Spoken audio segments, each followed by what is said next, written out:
So usually they say 1, 0, 0. And you'll never find, very rarely they also say 0, 0, 1. It doesn't sound very good. They say, oh, the Miller's index playing 100 or something. They don't say 1, because 1 is very hard to say.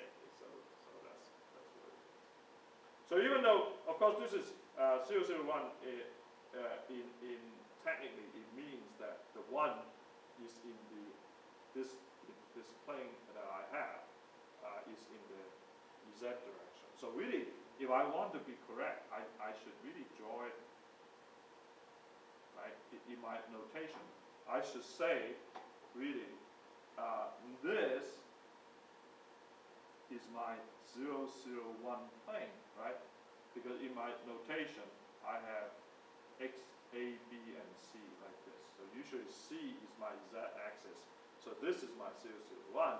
And technically, this one, right, this one, will be my 1, 0, 0. And this one, right, will be my 0, 1, 0, like this, right? But because I know I'm talking about cubic plane, I can rotate anything in 3 different directions, they will be the same. So I use it very loosely. So I draw this actually wrong. This should be 1, 0, 0 in that way. But because they are the same, we can do it this way. Okay? And so this is 1, 1, 0 playing, and this is 1, 1, 1 playing like this on the 3, because you can find out that Miller index is like this. So this is simple cubic, and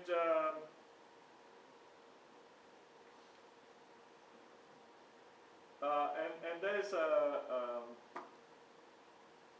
okay. So I think okay. So let me talk next about this one. Okay. So that's just the plane directions.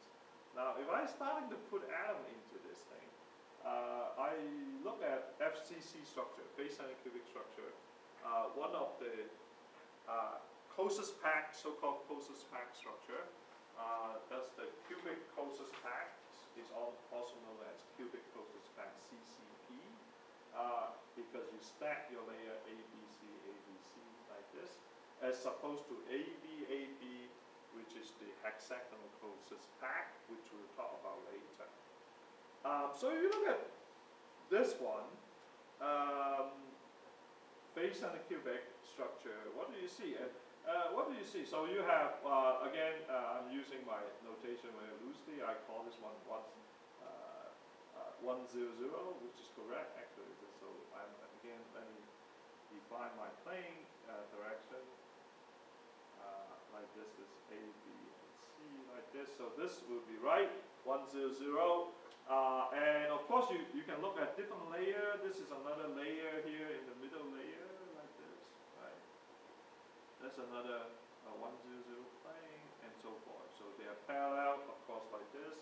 There are 4 atoms in this second layer, and 4 atoms, and 5 atoms in the other layer, because this has 4 corner atom and 1 center atom that you got.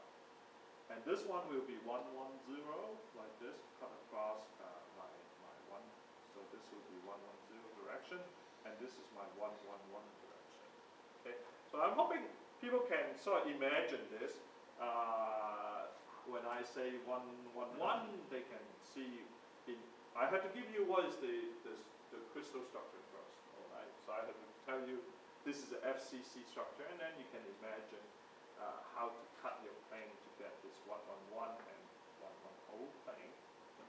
Now, one thing that I like to introduce here is I like to introduce 2 ideas. One is that the spacing between these planes, so this plane and this plane and this plane. What is the spacing between them? And the other idea I want to introduce is the surface density, right? So if I think of this plane as my surface, right?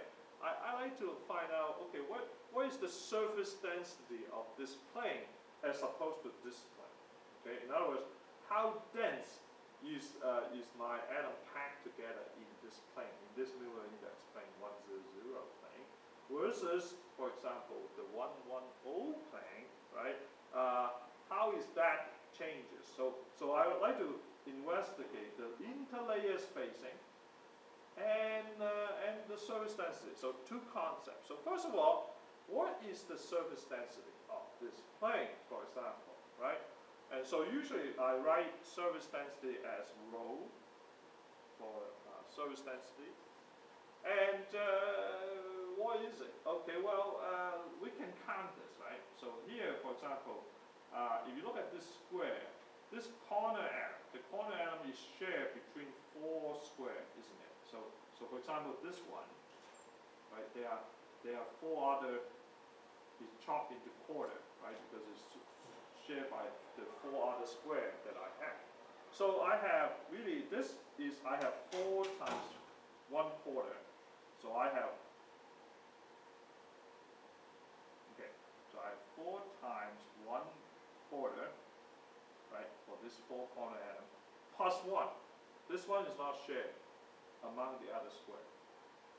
Plus 1 divided by a squared. Let's say this is my unit vector. Okay, so altogether I would have 2 divided by a squared. So my surface density in the 1, 0, 0 plane is 2 divided by a squared. Isn't the center shared by the adjacent square? There is no adjacent square. This is my unit cell. There's no up and down. It's not like it's not a crystal anymore. It's just a plane. Okay. It's just a plane. So it's not a crystal, right? If you think about crystal, then you're right. It could share by the other 2 unit cells, but it's not a crystal. It's just a plane. Okay. And all right. And what about this d spacing? The d spacing here, I usually write d here. Okay, between plane. All right, d spacing between plane. Okay, I know the unit cell length, right? The unit cell from 1 here, that is a, right? And this look like the between plane is like half a, so I have 0.5 a, right? Half of my unit vector constant like this. Now, the reason why I want to talk about this interplane spacing,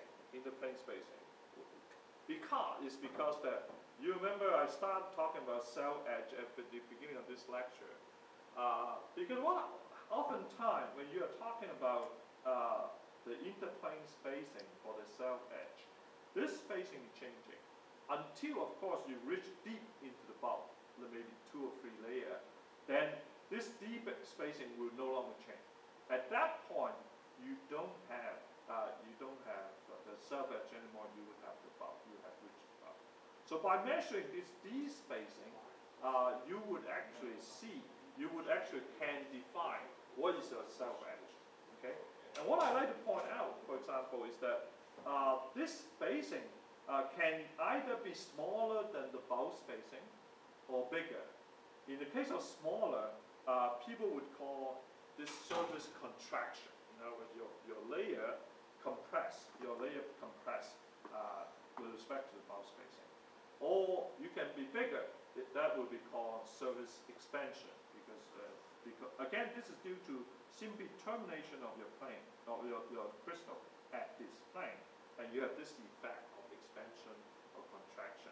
One of the surface reconstruction phenomena, so-called surface reconstruction phenomena. Now, let's look at, for example, the 110 plane, right? This one, right? And again, I want to calculate the density, right? What is the surface density? In this case, I let you confirm this. I just give you the number. It's 1.4 divided by a squared. And I also want you to confirm this. The d spacing is 0.358. Okay? And then I give you also the 111 surface density, 2.31 divided by a squared. And then the d spacing is 0.58, okay, like this. And you can see, depending on which plane you're talking about, right, the D spacing are different, of course, and their surface density is